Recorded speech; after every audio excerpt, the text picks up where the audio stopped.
एटा आउ गोटाए पाट शाढ़ी खंडुआ पाट एथिरे एमिति सब डिजाइन अच्छे बहुत सुंदर।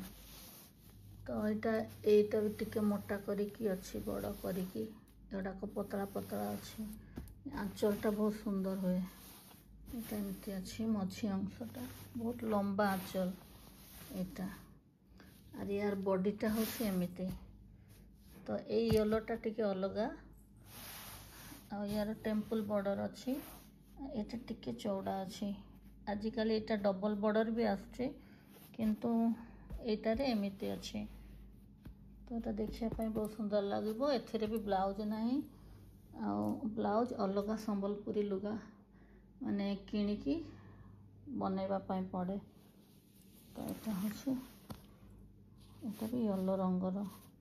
तो येलोटा बहुत शुभ मानती सरस्वती पूजा रे पिन्हंती बाहाघर बेले पिन्हंती हलदी रे पिन्हंती। तो खंडुआ पाट ओरिजिनल पाट एगुड़ाक बहुत सुंदर हुए। तो समस्त घरे गोटे गोटे हलदिया शाढ़ी निहाती रहिबा कथा भल वाला।